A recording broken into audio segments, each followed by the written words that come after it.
has always worked at the intersection of science, law, policy, understanding the sociology of everything around it. So that interdisciplinarity particularly interested me and has, sailed me through all these many years, and I continue to be engaged. Yeah. Thank you so much for sharing both of your journeys. But also, can we talk a little bit about, you already alluded a little bit to how ESG, the core, at the core, you were interested in questioning systems, you were interested in questioning decisions that governments were making, people in power were making. But how have you seen that the vision of the organization, has it changed in any way? Has it been constant? Have you incorporated new understandings of the world in some way? What has changed in these 25 years for you? Fundamentally, we are doing what we did 25 years ago. But at the same time, many things have changed. One of the key decisions we made 25 years ago is that we will work directly with communities at risk of displacement, dislocation, contamination, all sorts of stresses that our world produces because of the frenetic pace of maldevelopment. That continues. For instance, we are the only group which work with the communities impacted by 17 villages north of Bangalore who are being bulldozed by Bangalore Development Authority to create a new layout, which by all accounts is unnecessary. And that is also part of the watershed of the TGLD reservoir, where the Arkavati flows. And the myopic, as well as the brutally supreme injustice is what we call, brutal injustice of displacement of thousands of families, and yet not a word spoken for them by almost all people who live in Bangalore, is emblematic of the nature of development that has been going on then as well as now. So we are working with those communities and we'll continue to work with those communities. That said, we're also in many ways recognizing how much these communities can teach us about humility, about living lightly on this planet, about fixing the problems that some of us have created for everybody by our extractive lifestyles. For instance, we also work with communities across India, right? So not just Bangalore. So if you live and work with people who are fishing in Loktak Lake in Manipur, every aspect of their life is probably the most ultimate way to ensure that humans can survive without damaging the planet. That's how they live. There's absolutely no form of carbon produced by their livelihoods, and they're quite happy and content doing that. But that is not seen by the state and even the World Bank or Asian Development Bank and others as the right way to live, and they want to go and bring them development. You see, so we have seen this problem with Adivasis in Kudremukh. We have seen this with tribals in Bannerghatta National Park south of Bangalore. So we are seeing it with farmers we work with in Chalkere or Pavgad or wherever we work, that the sense of contentment that these communities have is being disrupted. And then a new sort of idea is created in their mind saying that, but this is not progress. Something else is progress, right? So I'm not trying to romanticize the fact that people live with difficult lives, and quite a bit in poverty, actually, despite all the programs of the government. But what I'm trying to say is that the idea that they don't know was the first thing that we dispelled, because that's the training, right? That's our education system that produces us and says, okay, you go and help them. We never set off with that intent. We said we work with people. We do not work for people, nor do we represent them. We actually work with people in a way that we will continue to be humble because we have to learn from them, but we are in solidarity with their struggles, with their happiness, with their joys. And so the idea essentially is to utilize their learnings to advantage them, because they don't know the methods of this world, which are largely disenfranchising. So how do you help them get over that huge hurdle? So that's the skills we bring to them, and they share with us the knowledge they have. And it's a bit of a co-production of knowledge. Much of what we have done is absolutely not written in any textbook or papers. In fact, if academics were to do the research in all of the issues that we have worked with over the last 25 years, it will take them decades. So much discovery and uncovering has taken place. Excavation of wisdom latent to communities has taken place. And it bothers me personally at a very, very deep level that what we continue to teach. In the last 25 years, we have made forays into many academic institutions in India, and none of them are interested in changing their curriculum to help students realize the world around them has changed completely, right? And what is being learned and taught is not necessarily relevant. It might get you some skills and give you some confidence, but in terms of actually assisting the communities, it doesn't work because the problems are so complex and what is taught is very simplistic. So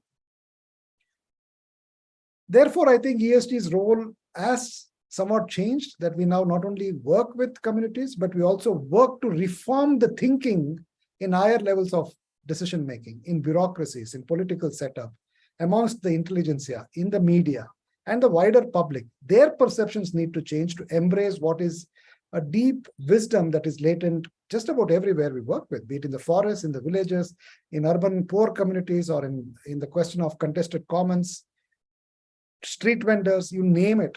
It's not like they don't know what is good for them. We just don't let them have a good life.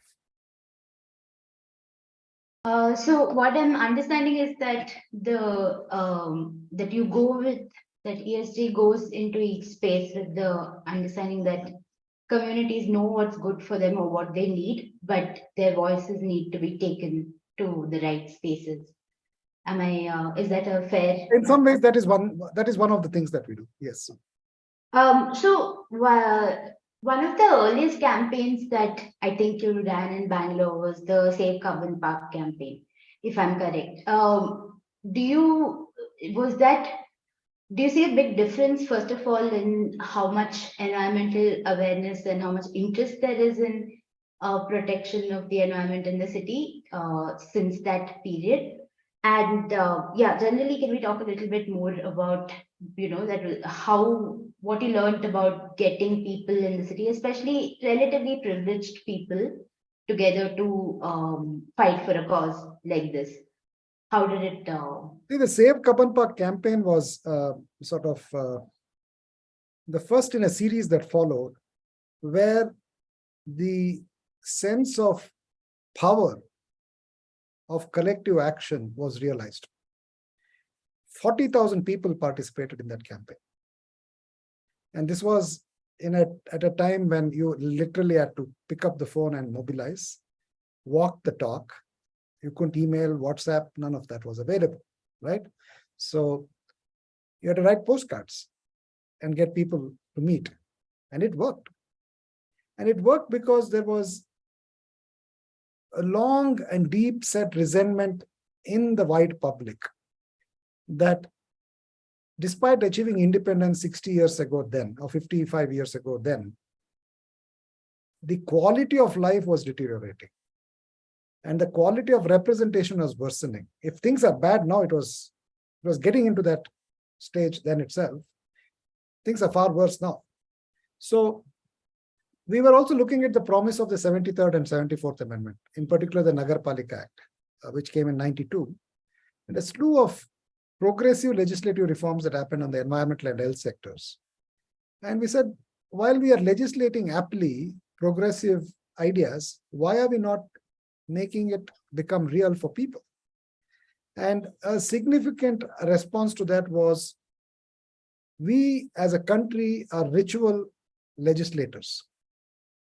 We do not believe in all the progressive legislations we pass, and it takes citizenry and the wide publics a lot of effort to ensure that it is realized. So the Carbon Park campaign was essentially a campaign which reminded the government that in 1975, a law was passed to protect parks and open spaces. Then again, 1985, a law was passed to protect playfields and parks, etc. And both these laws, plus the fact that it was Carbon Park, it was not some trivial, sideshow of a park along a road, was being encroached by the legislators themselves. They wanted to put up a resort there.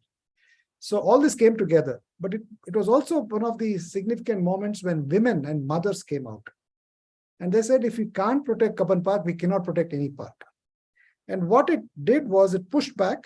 We got a lot of support from the public. The legislators were very unhappy with us. We ended up in court.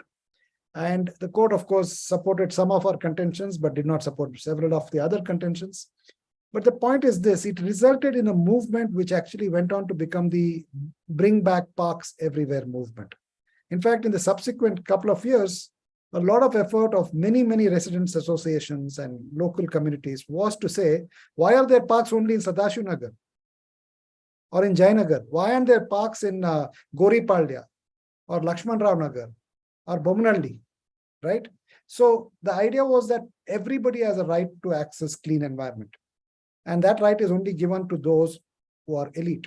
So though the elite came out, it was also a movement where the common person realized that by organizing, you can get. So if you see the trajectory, the number of parks that came out immediately after that, nobody has done that study, perhaps we should do it, it skyrocketed. Most of the spaces which were neglected were reclaimed as parks, and we'll suddenly find through the early 2000s a massive number of parks coming up in just about every neighborhood. So in some ways, we created the context. There was a resentment against being neglected, and we brought it together and helped build it. I also want to say, similarly, we also worked with several groups in stopping what would have been a disastrous project, the DLF housing in the shores of, in the watershed of Tippagondonalli Reservoir. You know, it still provides water, not as much as the city wants. And we had to go to the sites and protest, and we forced the government to call off that thing. If that had happened, the shit water from that massive development, which also included chemicalized golf fields, would have drained into TGLD, and you and I, especially those who live in the western part of Bangalore, would have consumed highly toxic and contaminated water. So the protection of watersheds, and that resulted in the TGLD notification in 2003, if I'm not mistaken. So ESG's work has always been to work with communities, deal with real problems, and then ensure that there are structural and systemic shifts, and positive ones, through notifications or through even laws, that will eventually ensure it becomes an intergenerational gain, not just a gain for that time. How important is your approach of going to the judiciary in this work? Because a lot of ESG's PIs, as I mentioned earlier, as well, they've had an impact on practices that you mentioned some of these things, but also directly say things like waste segregation or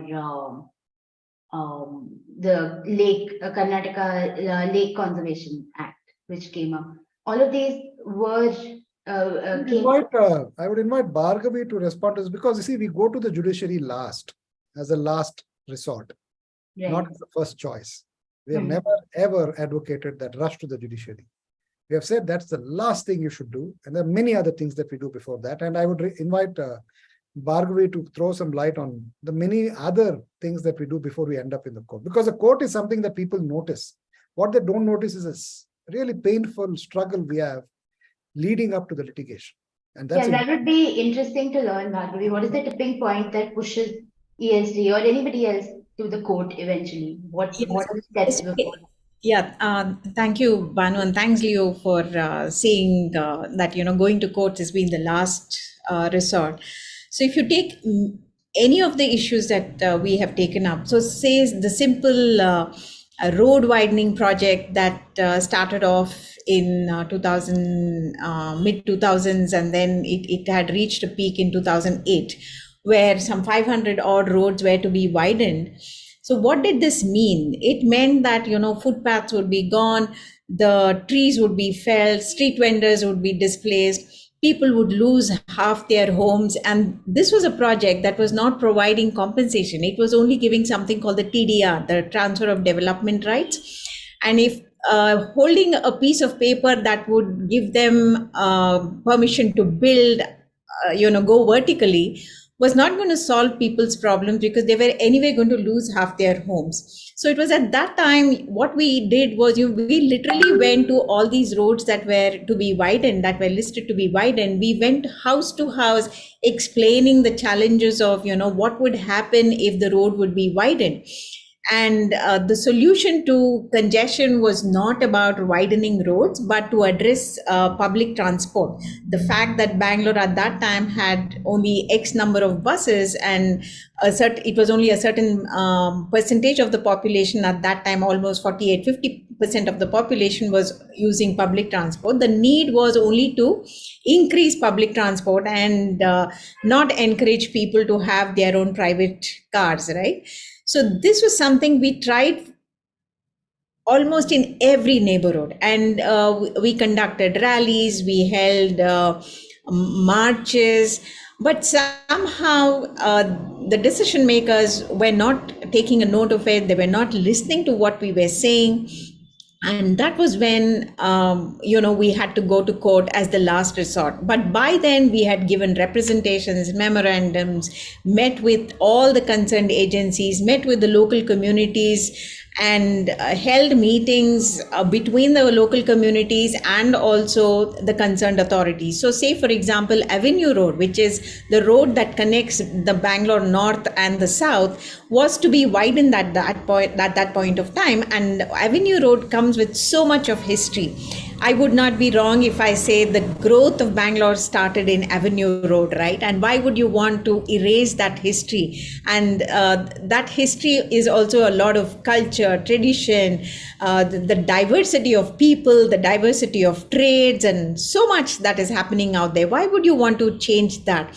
So when we worked with those communities and also bridged the gap between the concerned authorities and those communities, everything was done, but then the city still wanted to go ahead with the plan of widening the roads, and that's when we went to court. So similarly, in the landfill issue did not start recently. It has been happening, it was happening since 2003, and from 2003 to 2006, the first landfill in Mavalipura happened on a farmer's land, which largely people thought it was the commons of the village. But soon everybody realized it was actually the village forest patch which was being dumped with all the city's garbage. And the farmer had made some illegal money out of it. And that was stopped in 2006 by efforts of, bringing the local community to the concerned agencies like the Pollution Control Board and using certain provisions in law. So, which not everybody would be aware of. Just telling them that, see, there is a provision in law that if your water is getting contaminated, you just need to write to the concerned agency about the problems you are facing, and then the concerned agency is supposed to take action on this within some X number of days. Helping them with those kind of little support took the local community far ahead, and they really got into action. And in 2006, while the first landfill got shut down, a second landfill was started very close to the first one, promising the local community that, a Singapore-like village will be created there with all the waste processing and all that. And many of us know that that's not going to be true. So again, working with the local community, the panchayat, various agencies, it went on till about 2012. And in 2012, when the local community people put a complete stop to it, saying, don't bring the city's waste here because people are dying. People actually died of kidney failure, cancer, gastroenteritis, cholera, then you name it, and those diseases were present there: chikungunya, dengue, malaria, everything. And it was at that time the city had no place to dump its garbage, and everyone everywhere were burning garbage, and the city looked like as if it had been bombed. It was at that time, the Home Minister actually wanted to ensure the waste leaves the city because it was also festival time. And he had ordered a convoy of police to accompany the waste trucks back into the same Mavalipura village. So that was when a person from the local community lost his life, and things really went out of hand. And that was when we had to file a public interest litigation, which is still ongoing. It's been like a decade and more, and still we've somehow not been able to completely bring justice to the local community people there. So, for a city like Bangalore, which boasts so much of science and technology and all the knowledge out here, it is really a shame that we have not been able to fix our waste. We've not been able to fix our transport. We've not been able to understand our water systems. We've screwed up the water system, the waste system, our housing. So, you take an issue, and we've had to work from the ground up. We've tried everything, even the lake issue. Every lake that was privatized in 2008, we went to the neighborhood of that particular lake, whether it was Agara Lake or Hebbal or Vengayanakare or the Nagavara Lake. We went to the neighborhoods and told them what was happening to the lake and what privatization meant. Because once it is privatized, the fact that you have to pay a ticket to enter inside, and these are commons which will also going to take away the livelihoods of certain people like fishermen and dhobis and others. Not everybody got it. And we also worked with the then Lake Development Authority, saying that this was not the right way to go. But somehow the LDA was hell bent on privatizing these lakes, and then it went forward. And that, as a last resort, we had to go to court. And yes, the court has been very, very friendly, listening to all our concerns. And that is where the beauty of science and law has kind of, come together in helping address these problems. So going to the judiciary has been the last resort, but it has definitely helped address the issues in a very comprehensive way. Even if you take the waste management issue, although the local community has not got complete justice, if you look at all the series of orders that have come about, you will see that the court has systematically addressed all issues of the waste management challenge in the city. So that is how we've landed up going to the courts. But one of the add things, to that. Sorry, yeah, I'm just going to add that, yeah, one of the outcomes of the solid waste management case is the amendment, in fact, the rewriting of laws governing municipal solid waste management across the country. So ESG's proposal was, unless you segregate waste at source and organize waste collection and management in every ward and sub-ward, it is impossible to solve the problem at the city level. And this applies globally as well. So the municipal solid waste management rules were rewritten, and in 2016, new set of rules came after nationwide consultations. So you can see that the power of organizing. So I credit this to the people of Maulipura. If people in Maulipura had not resisted landfills, we would never have woken up to this colossal nature of the problem. As a result, Mandur got shut down, several other landfills got shut down, and the court actually got and extracted a commitment from the state government saying that no more landfills should be created in Bangalore. So it should be a city which works without the need for landfills. That means you organize waste in a way that it becomes a resource and it is used locally. Much of that is not happened. About 40% of the waste gets recycled and reused. Now, just imagine if that 40-50% effort had not been there, the problem we now see would have been far worse. So in some ways, it is at least some progress made in the right direction, but not sufficient. In the same way, the Karnataka Tank Conservation Development Authority Act, which came up in 2014, was a direct result of the lakes case that we fought. That case was fought over 4 years. The court gave a fantastic order in which it basically said, unless you organize ground up, unless you make sure communities take care of lakes, and they are allowed to take care of lakes, and they are supported by the state and regulatory agencies to organize and revive lakes and rehabilitate them in wise ways, as we have been doing for hundreds of years. Not this whole nonsense that is going on with putting parks inside, statues inside, toy trains, and also sewage dumping and encroachment and so on. So the Justice N.K. Patil committee report came out, but how do you implement it? The legislature in its wisdom said, let's enact a new law. So the Lake Development Authority, which was creating problems by privatizing lakes, was shut down. And in its place came a regulatory institution, the first in the country actually, where you have the Karnataka Tank Conservation Development Authority, which this law was amended in 2018 and made much more clear. So the court has continued to monitor it through other litigations. Okay, we have included in the Citizen Action Group litigation.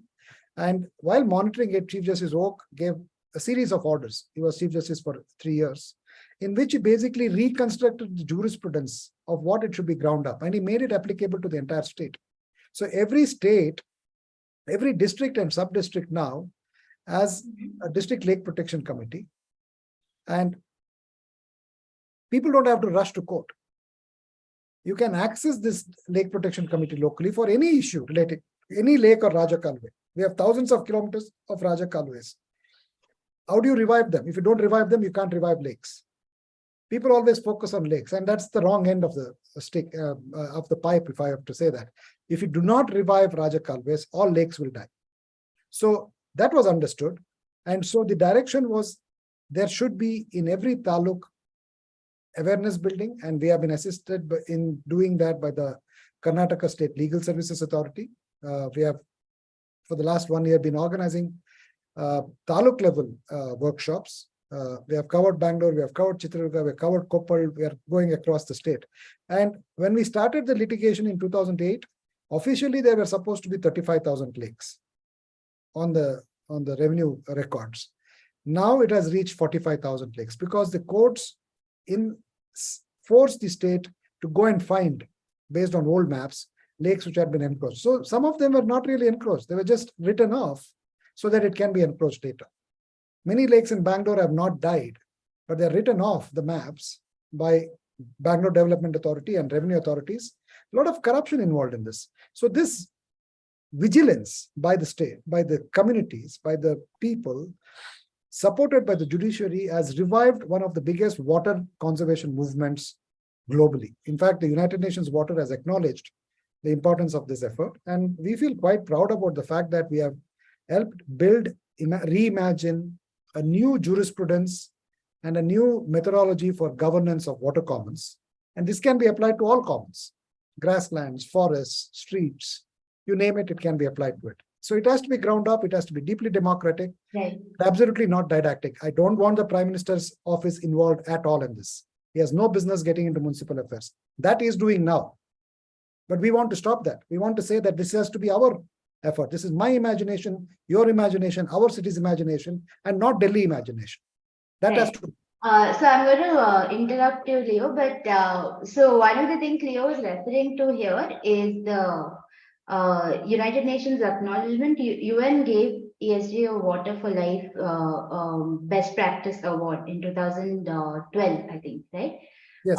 For their work, for ESG's work in the lake conservation.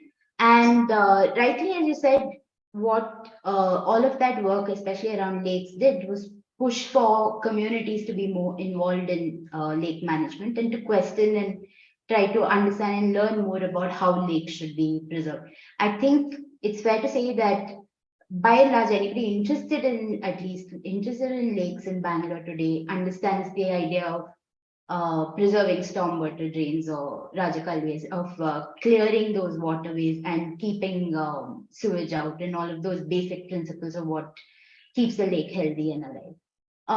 But one of the things from the court orders of disallowing privatization, a lot of the lake groups have also pointed out that now what's happening is BBMP is saying we will not involve any citizen group because any citizen group, lake group is a private body. It's akin to Oberoi or any other private corporate body, right? And so what we're seeing is a lot of lake restoration projects across the city now. For example, last year the chief minister issued 200 crores, I think, for 67 lakes under the Amrita Nagarotna scheme. And a lot of lake groups across the city have been saying, we don't know what the work is. What are they doing? They're digging up our lake or they're draining our lake across the city right now.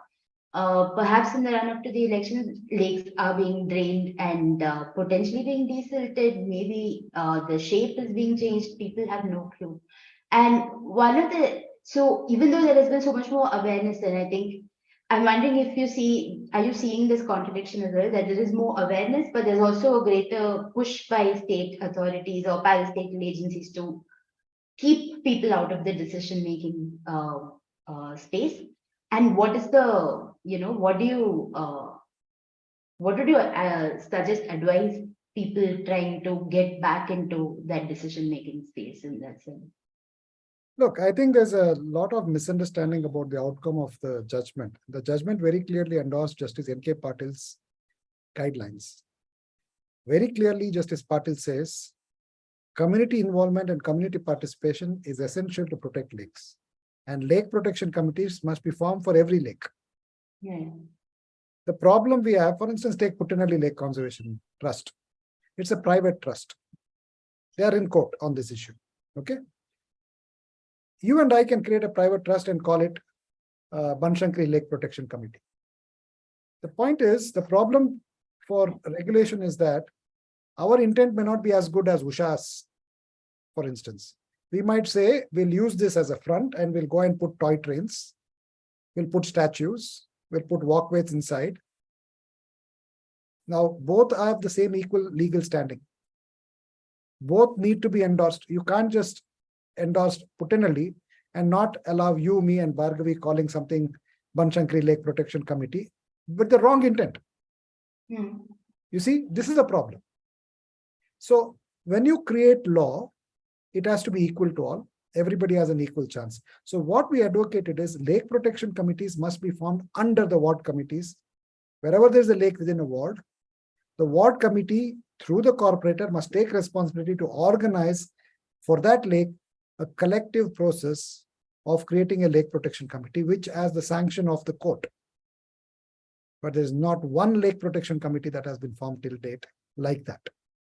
So while there are many proactive citizens with the right intent creating lake protection committees and registering them, take the Ebal case, for instance. Oberoi's basically said, we are going to protect the lake. If we had not intervened by now, the lake would not have been there. It would have been filled with hotels, walkways, entertainment zones. Look at Vengaya Kere in Kerpuram. That's exactly what they did. Look at Nagavara, destroyed completely. Right? Now, it had already been rehabilitated, these lakes, and the forest department had done a damn good job of it. So our argument is that lakes should be protected as though they are forests, and Raja Kalaways too. Okay? And they should have a special status now, because if we don't do that, if we don't criminalize encroachment, pollution, and other forms of violation, then we are going to lose all of them. But that said, the court has also, both the Supreme Court and the High Court have said this very clearly. When it comes to poor people who have encroached lakes out of sheer necessity, the cost of living has gone through the roof here. Even middle classes cannot afford it. You can't buy a plot of land in Bangalore unless you are upper middle class and rich. Okay? So what do the poor do? They can't even afford the rentals. They are so marginalized, they have to work 30 kilometers outside of they have to live 30, 40 kilometers outside where there are no social services, there is no public health, there is no education. Women have to leave children behind because, of course, men don't take care of children, or they come back mostly drunk. So women have to leave their children behind here and there and come by bus, work in the city and go back there. This is the reality of poor women. They are the most exploited lot. So when families out of sheer necessity have encroached lakes, all these realities were taken into account. And the Supreme Court has held that they should be rehabilitated locally, not far away. In the Puttanalli case, the rehabilitation is done 20 kilometers away. So if women are embedded for their livelihoods, and men also are embedded in their livelihoods in JP Nagar area, we need to have a plan to make sure if the slum has encroached and they have to be rehabilitated, it has to be humane. We have argued and won that relief for those who have encroached the Subramaniapura Lake in Bangalore South in Uttaralli. We got 880 flats built by the Slum Development Board. It's a different matter. The buildings were terrible. They don't have sanitation, water, and they've done a horrible job. Okay, there is a corruption case that is waiting to be filed against the slum board officials who built such a thing. But 880 families got the right to housing just next to the lake in Gomala land. There are 305 of 350 families yet to be rehabilitated. And now the court, the division bench of the court under Justice Arade, directed the additional advocate general to act as amicus curiae and ensure that rehabilitation takes place by following the due process. So all these are complicated matters when it comes to commons. So we can't just say by creating a lake protection committee, all this can be resolved, which is why we have opposed privatization of lakes, be it through corporate goodwill measures or through even NGOs like us. For instance, United Way is doing a lot of that work, but it doesn't really mean that it is inclusive. It is not participatory. It is that they get money from corporates and they go and do their thing, and something else is happening there. So many lakes are being lost because of these type of systemic issues. So we have thought through all this with the Justice N.K. Patil guidelines, and there is a methodology there. All we need to do is adopt it. Create lake protection committee under the ward committees. That way you get the ward committees to also be functional. So if there are 10, 20 lakes in a ward, let's have 10, 20 committees there. And similarly, you have a park management committee. Let there be local interest and local action to protect commons in such a way that it is inclusive. Dalit Do you should think, not be left out. so in the context of these commons, because this is the central focus for all of ESG's work, right? Protecting public spaces, having urban commons. But what do you see, how do you see the citizens of the city of Bangalore, how should they be engaging with commons? Do you see that there is, I mean, I think you already alluded to the fact that there is a deep class and caste divide here in who gets to access commons, who doesn't, who gets to have a say and who doesn't as well. Do you see, have you seen that change or improve over time? Have you seen these divisions reduce? And do you see people understanding this idea of commons itself better, and not just for, say, their own class, but for, say, people who are less privileged than they are? Bhargavi, I'll let you share the Kabban Park ID story, electronic ID story. Yeah, largely see, commons is not something everybody understands as it belongs to everybody. If you ask a school child to somebody out of college, to who does a lake belong or a forest patch belong, they'll say it belongs to the government. The fact that you need to drive home the point that it belongs to you and me and the government is only a custodian takes a big effort. So it was in 2009 when the horticulture department and the BBMP together decided that they would introduce a ID card for everybody going to Lal Bagh and Kabban Park. These are two lung spaces that that identifies Bangalore. And if a common man has to have an ID card to go inside these two lung spaces, it is so ridiculous. That's when, as soon as we saw the news clip, we said, let's just do something about it. Let's call people up and ask what they think, and can we come together and stop this madness. So we called up every organization in Bangalore, those working on women's rights, those working on children's rights, those working with disability related issues, and schools and colleges and old age homes. And everybody was very angry about this because ID card at that point, the news clip said that it would cost about 200 or 300 rupees, and then you need to renew it every year. It just didn't make sense. So why would poor people go about going, to make an ID card? And these are the only spaces where you can come to just relax after a horrible, tiring day or even a weekend. As it is, in Lal Bagh, we land up paying 20 or 25 rupees today. And the additional burden of having an ID card to enter these lung spaces. So everybody came together and we held, a protest outside Lal Bagh, then another protest outside Kabban Park at that point of time. And it really caught the imagination of people saying that, oh my God, this is so crazy. We need to join this protest and we need to say no to it. And interestingly, many members of the Legislative Assembly at that point of time and also members of Parliament joined us because they also believed that this was completely wrong. And following that were some meetings with the Horticulture Department and the Minister and all of that, and that decision was reversed. But in a city like Bangalore, if you see today, although every neighborhood has parks, these parks are largely ornamental. They have some exotic species of plants, and every park has been turned into a water guzzler, pesticide and fertilizer guzzler. And at what time it is open and closed is decided by the local community which is largely the upper class and upper caste, and they hold the key to these parks. I can speak from experience because I live in South Bangalore, and it is really not open to everybody. And the pandemic made it worse, because at the end of the pandemic we all knew that, you know, the only way to kind of get rid of this or even address future such health issues is by having more open spaces. So in such a context, people need to understand not just about commons and to who it belongs, but also the functions under the 12th schedule. So we all need to go back to the ward committee level, because parks, burial grounds, public health, livelihood, all of this is the function of the local government. At the ward level, these things need to be addressed.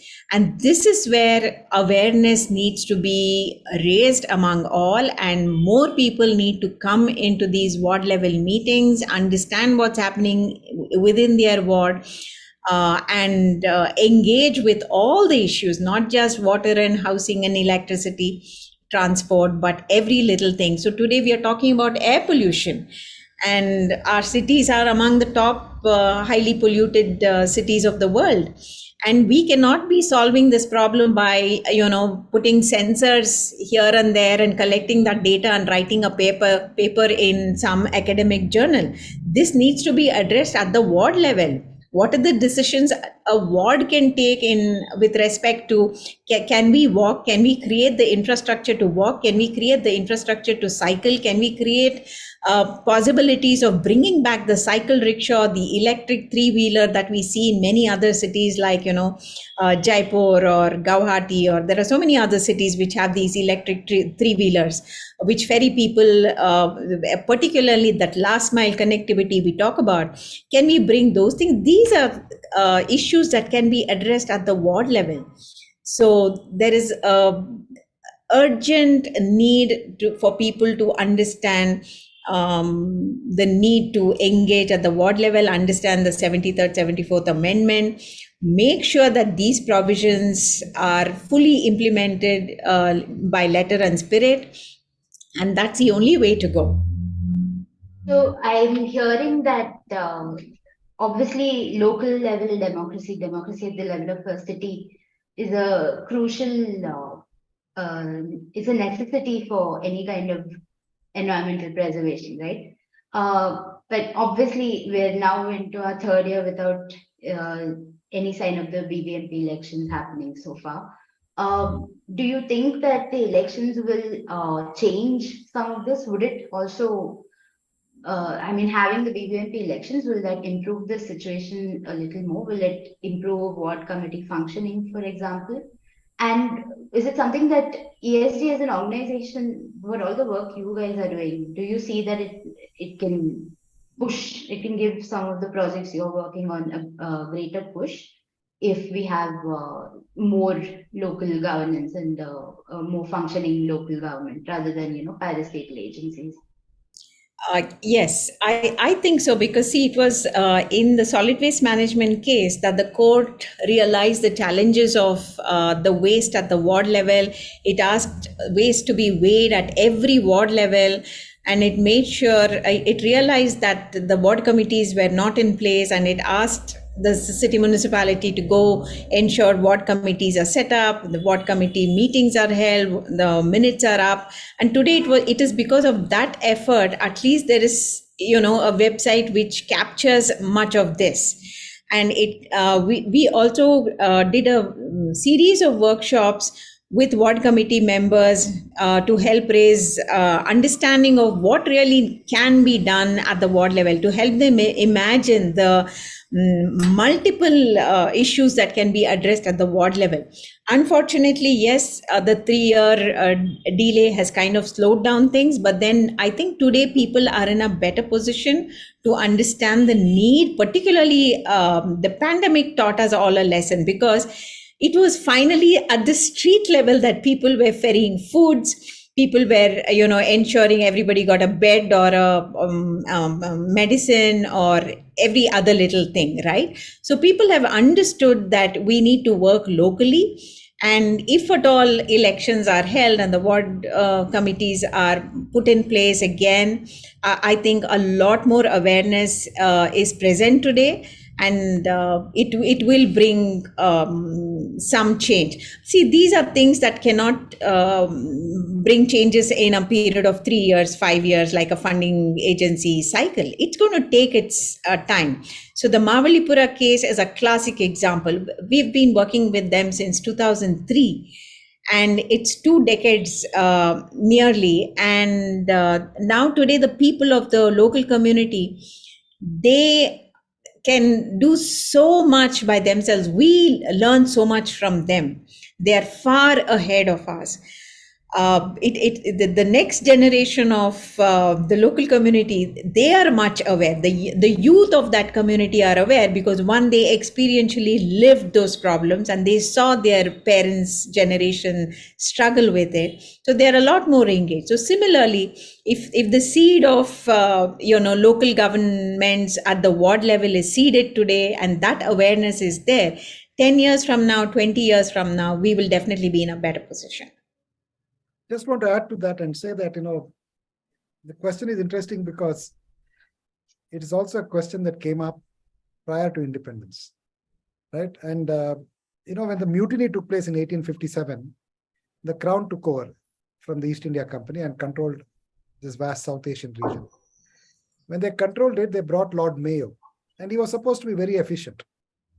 And therefore, the Crown, the British government loved him. But the problem was, as he had also, by his effectiveness, created a lot of dissent. And they were worried if that dissent was not tackled, it would lead to a second mutiny, right? When they closely analyzed it, they realized that people were dissenting because there's so much power that had been aggregated in the viceroy and therefore the crown, that there was hardly anything that local communities did. And that was the same reason why the East India Company was attacked during the mutiny, right? So Lord Mayo's doctrine of centralized governance, while it was good for the crown, was not good for India. And the parastatal model that you now have is entirely built on his system of governance. So after he left, a decade later, in 1880, came Lord Ripon.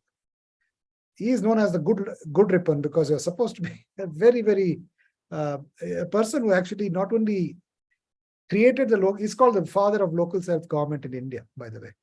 But he also did something incredible. When the Sankey protest took place and 70 people have been arrested, or when the Shivaram Karan layout was pushed by Bengaluru Development Authority and farmers resisted and 9 of them were thrown in jail, a significant attack was on the right to expression.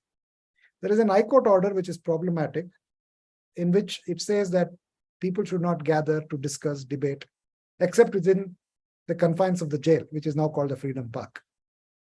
Okay, it's ironic that the court order says go sit inside a erstwhile jail and discuss their issues and not anywhere else. Now, how is a person where I live is Talgatpura, which is 16 kilometers away, and we have a lot of problems. If we have to protest, we have to protest locally. And we can't come to Freedom Park and protest because a lot of young people and a lot of old people and a lot of children also want to be part of the protest. That's our right to express. And we need to express where we are. You cannot say you shall talk only in the High Court and not anywhere else. You see, it's equivalent to that. And that's the problem we have today, that there is a suspension of democracy electorally. We have no elected local government in Bangalore, but there's a suspension of expression by police Raj.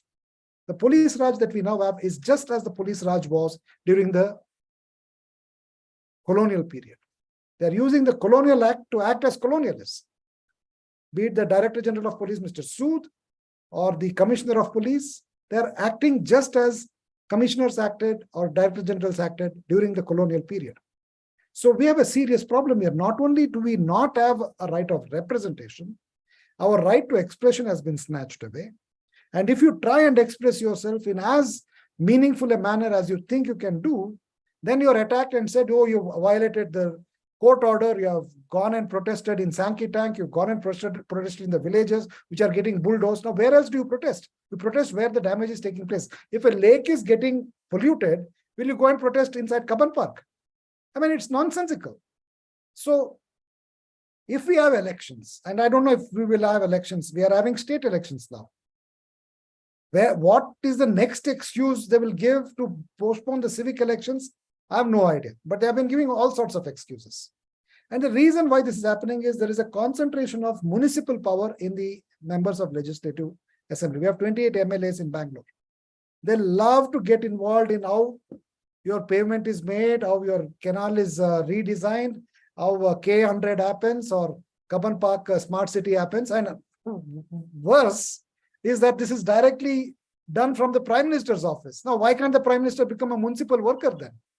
There is a reason why he's the Prime Minister of India, not the Mayor of Bangalore, right? So there is something called separation of powers, not just between the judiciary and the state, etc., but also within the state, between the local government, the state government, and the national government. That was the whole idea of the 74th Amendment. The entire thing has been thrown into the dustbin. It's not dead yet, but by postponing elections, you are effectively killing the promise of the Constitution, that you and I have a right to decide our own futures and not our elected representatives. They are there to make sure our imaginations are articulated in the right forums and they secure for us that benefit. Instead, what they're doing is they're getting elected and they forget about us. So I think during election time, it's very, very important that we need to critically examine what has happened in the last 5 years and make sure we throw out all those representatives who have destroyed democracy and who continue to destroy democracy through communalization, through corruption, and through denial of fundamental rights to us. So how important, I will pivot slightly away from what we're talking about, but ESG has lately, at least, I'm not sure if it's fair to say lately, but in the past few years, I've seen an increase in a lot of educational and outreach activities on different issues. And how important has this been to educate people, not just about, say, the importance of a lake or a park or trees, but of the governance system, the systems of power that decide what happens to the city's environment? How important have these activities been? And do you see greater understanding in people, in ordinary citizens, through your outreach programs now? Yeah, certainly. See, this is something that ESG has done since the very beginning. Our systems of education, our curriculums, the syllabus, schools, colleges, they shape students' thinking in a way that, once you come out, you're not really ready to understand, comprehend, and solve the kind of problems that you face on an everyday basis. So the kind of work ESG does, or any other organization in Bangalore does, is something very important for the youth, school students and others to understand. So we've been involved in training students as young as those in primary and nursery school, because they need to kind of begin with wondering about nature. It's only when that bonding with nature happens, when they become adults, they will stand up to protect that piece of nature that with which they are connected, even like a simple tree or a little garden space, right? So we've always been involved in such outreach programs. And then we worked with teachers, we worked with ward committee members, we worked with the media, with lawyers, with the judiciary as well. Judiciary also, because like I said, there is so much science in the kind of decisions that need to be taken at the city level.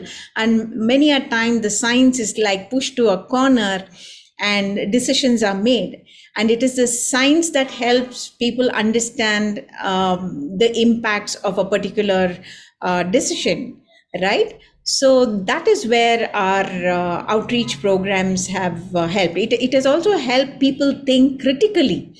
It's not that we are telling them this was a bad decision and that was a good decision. You go to a place like Mavalipura and show them where all of their waste landed up, and what happened to the water there, show them the results of a lab report of all the water that was tested from the bore wells, the ponds, lakes, and other surface water bodies. And the people who are learning, be it children or adults, they will soon realize what is happening there. So such experiential learning and critical thinking is very, very important for the future. And that is where we engage with everybody in raising awareness. And our outreach programs are not classroom programs where you again teach or talk through a PowerPoint, and not a one-way conversation. It's more experiential. Okay, that's really interesting to hear. And we are we are quite a bit over time, but I still have just a couple of questions. But very quickly, we're going to go through these. So, one of the things I want to know is 25 years you've been doing all this campaigning and advocacy. You've taken on governments, you've taken on government agencies and people in power. So, this is not something that too many environmental conservation organizations do for a variety of reasons, I think, including funding constraints. The sources of funding can be a constraint. FCRA can be a constraint, a lot of things that come in the way. But ESG has survived. So one of the things I want to know is how have you managed to keep the organization running despite doing work where you directly question people in power, or you directly take action because of litigation against systems in power. And yeah, like what are the challenges of that you've faced along the way? And do you see many of these continuing, or have things gotten easier over time? Big question. Big question. But let me start by saying that even when we started ESG, we were quite aware of the fact that we'll be governed by laws which are either colonial or emergency era laws. For instance, the Foreign Contribution Regulation Act came in 1976. At that time, India was under emergency, right? So obviously, it is a law which was written by Indira Gandhi to ensure that civil society dies. Because her fear was, if civil society survives with foreign donations and grants, it would trouble her. Okay. Now, in 2010, in totally different circumstances, when we did not have emergency, the law was amended by the then UPA government. And I remember watching the parliamentary debate, and I was quite stunned by a very bipartisan unity in the parliament, in which almost everybody was falling over each other to attack civil society as if we were thugs, rogues, and should always be permanently in jail. And that if at all we should survive at the mercy of the legislators and the MPs and bureaucracy, that we should always be ever grateful that we were allowed to even exist. Now, what they don't understand is civil society is the outcome of the freedom movement. And civil society is the outcome also of the movement which fought against emergency. So in that sense, civil society is really a product of a deeply democratic process in this country. If that did not exist, India would have slipped into the situation that our neighbors are in a long time ago. Now, there are strong movements to turn it into a totalitarian state. Who is resisting? Civil society. And it has to be diverse, as it is distinctive in their voices. It also has to be diverse. It has to be linguistically rooted. It has to be culturally rooted. It has to speak in 1 million languages. And that's the nature of civil society, that it represents the best of humanity. It is not corporatized because we are not for profit. We, of course, have to live in the real world. So we do need resources.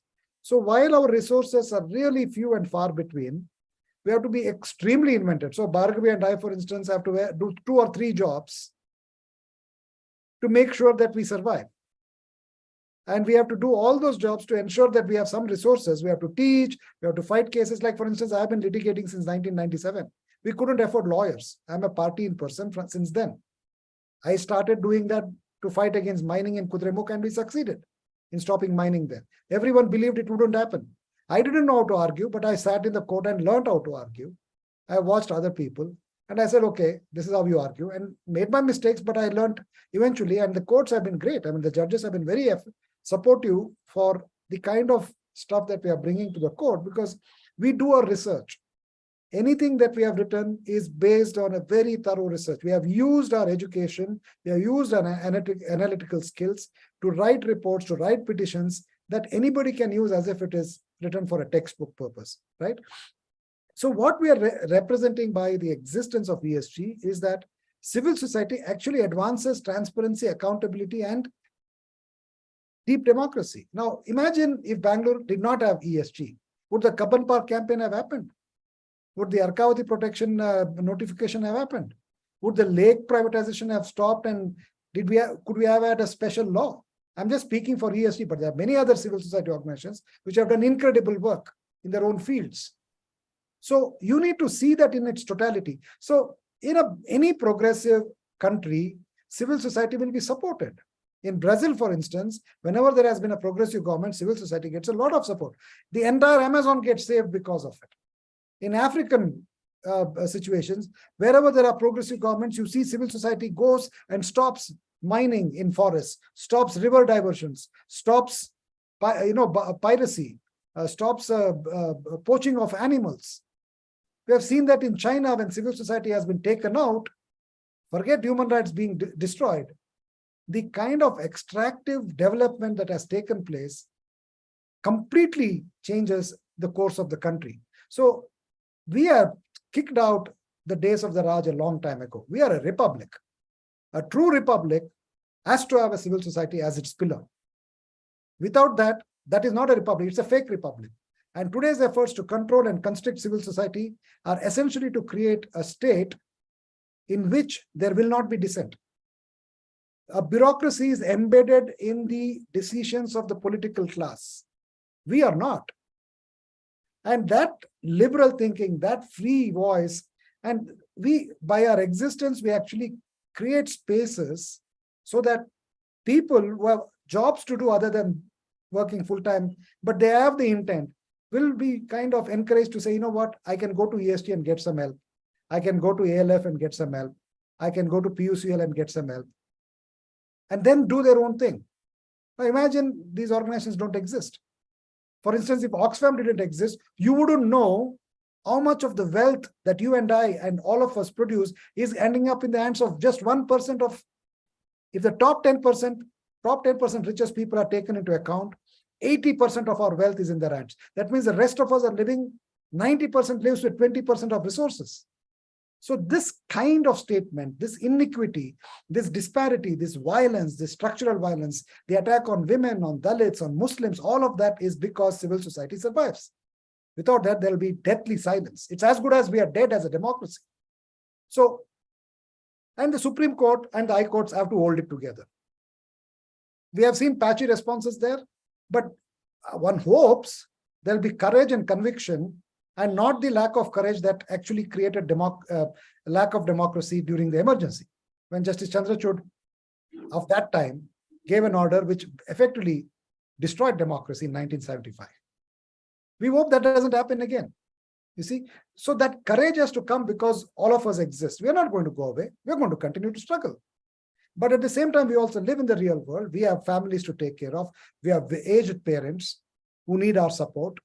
We need to actually live at least lives in which we can look forward and say, you know what, life is good, right? So to create a resource base, we need public support. It is very difficult to get corporate support, though CSR has come. Most corporates in India are streamlined and mainstream rather into the state. So they don't really step out and say, very few philanthropists actually came and told ESG, hey, you know what, here's a check, take it. We have written to many. Almost everybody says no to us. That's our reality. We have to live. So what we do is we actually do 2-3 jobs. We do research projects, we do education. We hope those resources will help pay the rent, will pay a couple of salaries. You know, it's been a struggle 25 years ago. It continues to be a struggle. And I don't know when we are going to stop struggling for resources to sustain. But one thing I'm very sure of, we're not going to stop working like this. You see, that's the strength.